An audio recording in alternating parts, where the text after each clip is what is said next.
been to the comic book store in a few weeks. I do have a few things that I purchased off eBay, but I didn't think it would be enough to warrant a full video, so I thought what we'd do today is take a look at my N64 games. Since we already looked at the Game Boy and Game Boy Advance games, I have quite a few. Me and my brother got the N64 as like a two-person purchase back when it came out, and back then the games were $60-$70 each, so we would save up money together and get stuff. I kept the system after, so I took it to like college, and I have it hooked up right now in my bedroom still, so sometimes we'll bring that out. I have a couple games that I won't look at just because I don't have the boxes, and I bought them, secondhand, so we have like Mario Party 2 and Pokemon Snap and Mario Tennis that I bought secondhand, but everything that me and my brother bought, I have the boxes and the whole deal. So this first one is NFL Quarterback Club 98. They had Madden at the time, but this was officially licensed by the NFL and the Players Association. So at the time, I think this was the only one that had the actual team names and team logos. So that's the official NFL product sticker here. So in the Madden games back then, because they didn't have the license, it would be like the New York Football Club or the Green Bay Football Club, and they'd have the colors, but they wouldn't have anything on the helmets. It would just be, a yellow and green helmet, but it wouldn't have a logo.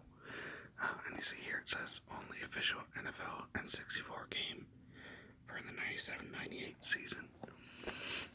So back then I liked this a lot better than Madden, just because it was, the features themselves are about the same as Madden.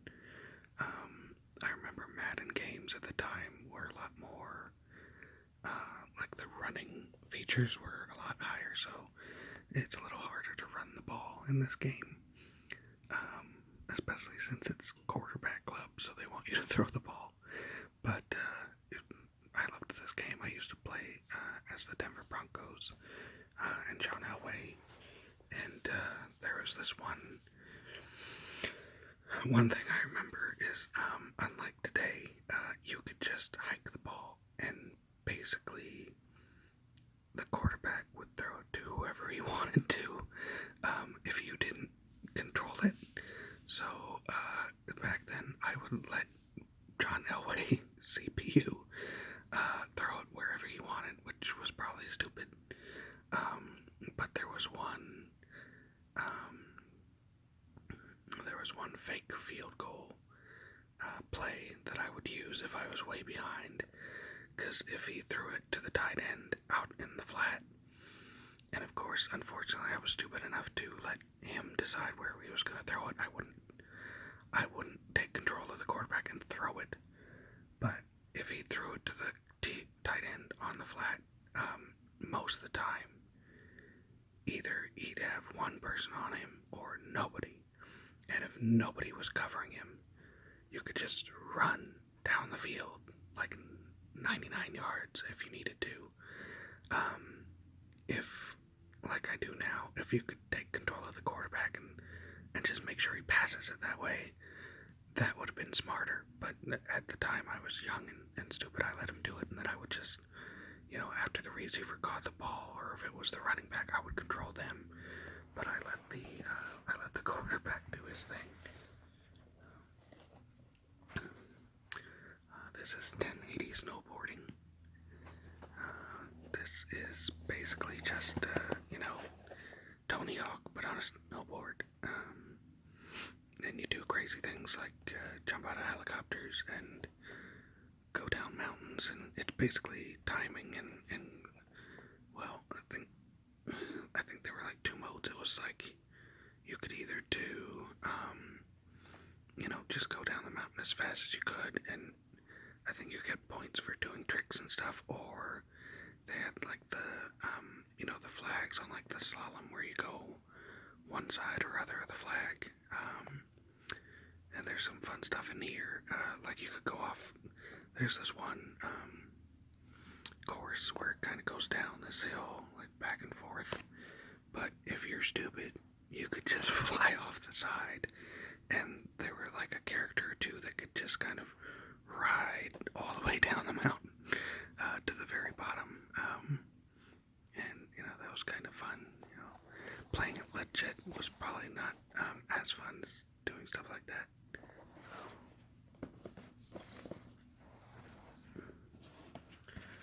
This box is pretty beat up because this is Super Smash Brothers,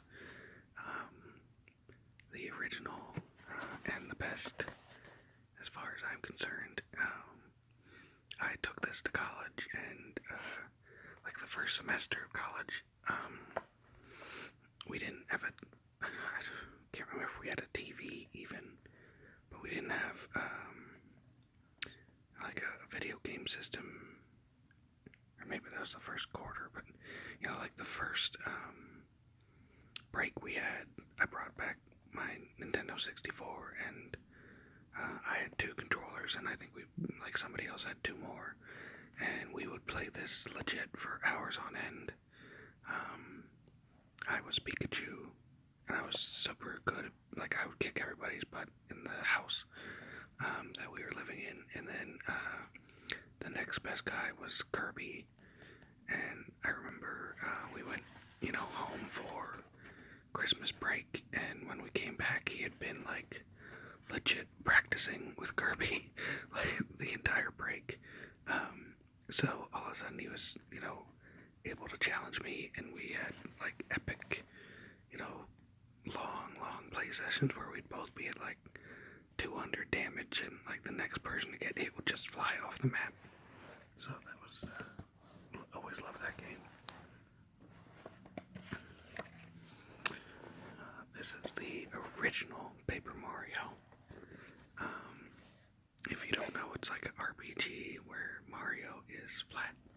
So, like, when you turn to go the other way, you see, like, it's almost like you're flipping a piece of paper, which doesn't come into play too often, but it's just a super cute art style. I played through all of this, beat the game, really loved it. I have Paper Mario and the Thousand Year Door, which was the sequel that they did for the GameCube. But for whatever reason, I've just never sat down and played through that. But I would highly suggest either of those. The original, though, is super great. It's just a fun, cute little game. And like I said, it's an RPG, so they gain experience, and you get like a little party of guys to help you out. So, highly suggest that one.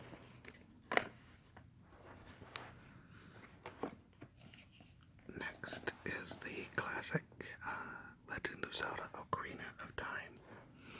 This is the collector's edition with the gold cartridge. And also, it's like, I don't know, it's like they put extra plastic on the front of this box. Ocarina of Time is the best Zelda game. You can fight me on that. I think anybody in my generation probably would say the same thing. Played this for ages. Me and my brother did need to get a strategy guide at one point because I think it was pretty early. That one dungeon where you're young Link and you're helping the fish girl and you have to like carry her around. I remember we got to that and it was like we didn't know where to carry her to, and it was just a pain. So I think we got the player's guide so we could get through that. Didn't really need it again for a lot of the game. There is one dungeon later in the fire area where legit just walk through a wall, and there's nothing to tell you that you need to walk through the wall, which is kind of messed up. So I think, we looked up that because it was like you're just in a room and there's no door, and it's like, okay, am I dead? Like, did I glitch into this room? What's going on? But this is just a great game. We didn't buy Majora's Mask. I think when that came out, it was like, if I remember right, I want to say it was towards the end of the life cycle for the N64, and my brother had bought like a PlayStation, so we were, playing like Grand Theft Auto 3 and stuff, but Ocarina of Time is just legit great.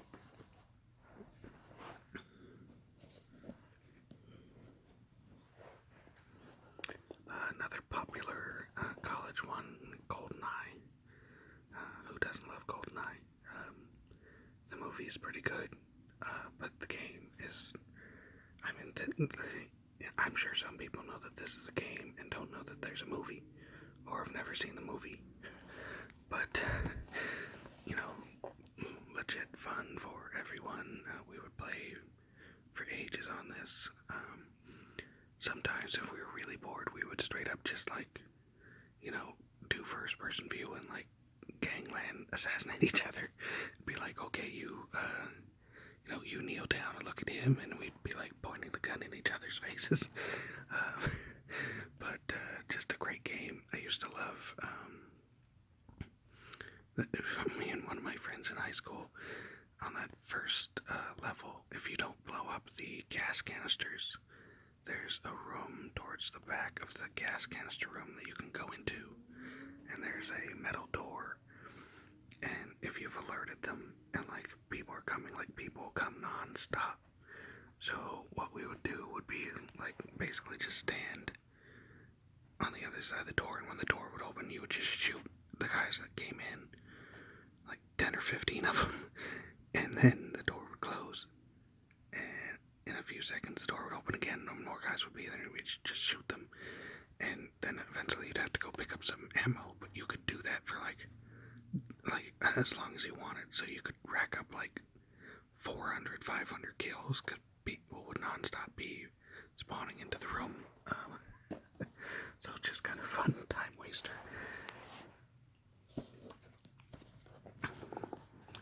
Super Mario 64.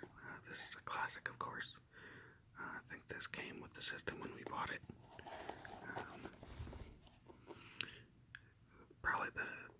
It's probably the only Mario game, except for Paper Mario, that I've played legit all the way through and beat.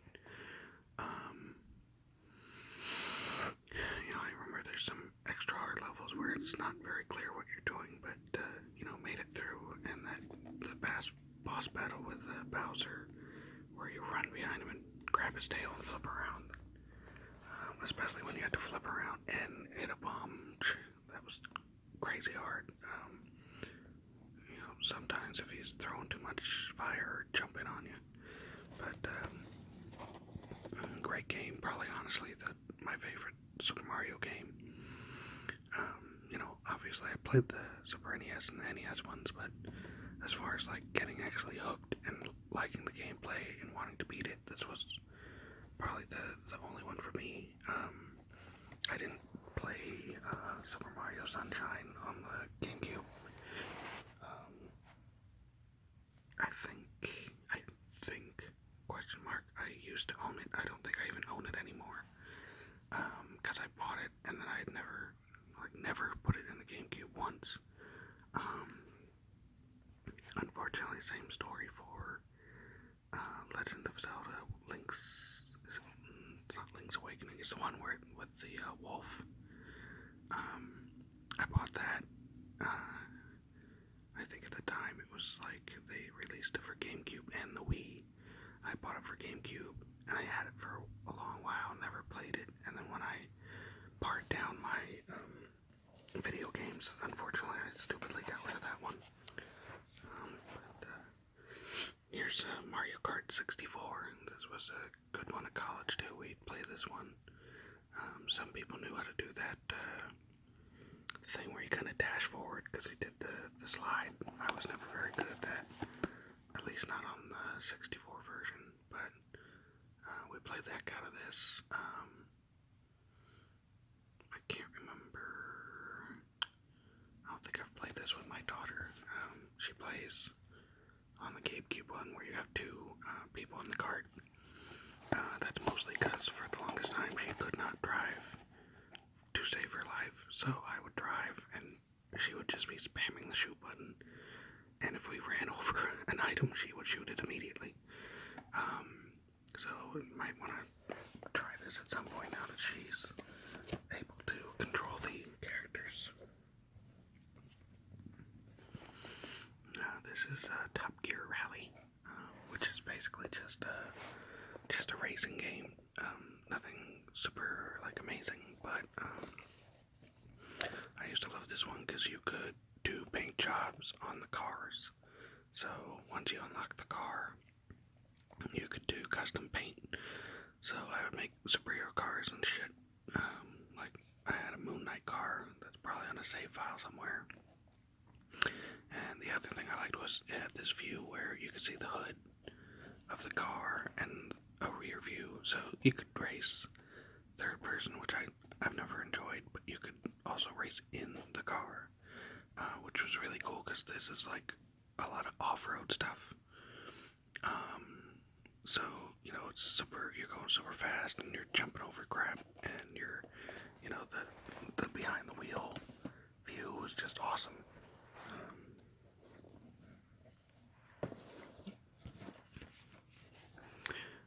This is Knockout Kings 2000, which is, as far as what I've played, the most legit and fun boxing game. It's very knockout heavy. You're not really ducking and dodging too much. I mean, you can, but you're mostly looking to knock somebody's head off. And they had a whole bunch of name boxers like Oscar De La Hoya and Muhammad Ali and Joe Frazier, all these legends. And then you could also create your own boxer. So, I would make myself or make my friends. And it's super cool because you're throwing punches like a nutcase.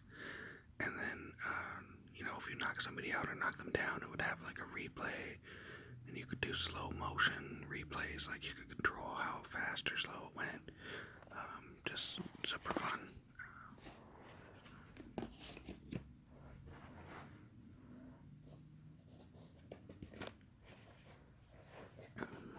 This is Rampage World Tour.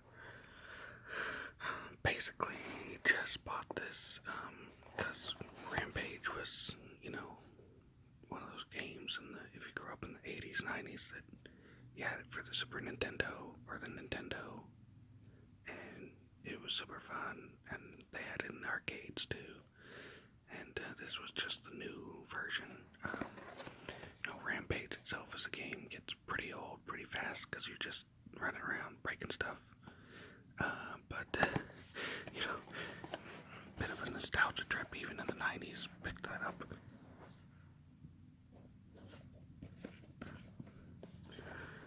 This is Bomberman 64,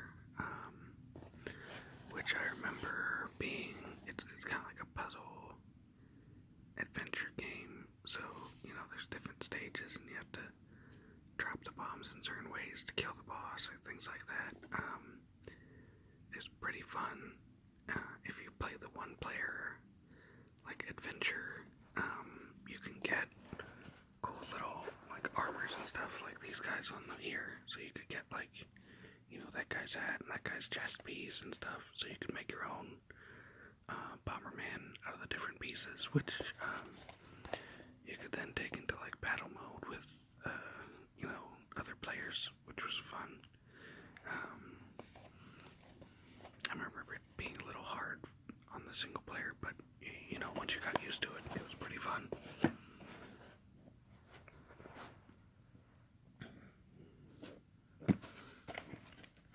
This is a humongous Pokemon Stadium. So this would let you basically take your Game Boy Pokemon. It would shrink into this this transfer pack, and then you could take them into the stadium world, and you could take your Pokemon, and you could do little games or battles. Mostly just battles. It wasn't. There was no story. It was really just, okay, now your Moltres is a 3D model, and you're gonna use your powers. It was a little boring in that, just like with regular Pokemon, it would just show your monster, like, shooting bubbles or shooting fire. They didn't actually touch each other. So, this was okay. Not the most exciting thing, but at the time, it was, Pokemon fever, so getting your Pokemon on the N64 was amazing for us. This is Star Fox 64, which is the bestest Star Fox game ever. I would play this for hours on end. I would set up my boombox next to me and put on like Metallica or something, and turn the sound off on the TV and just basically play through the game over and over and over again.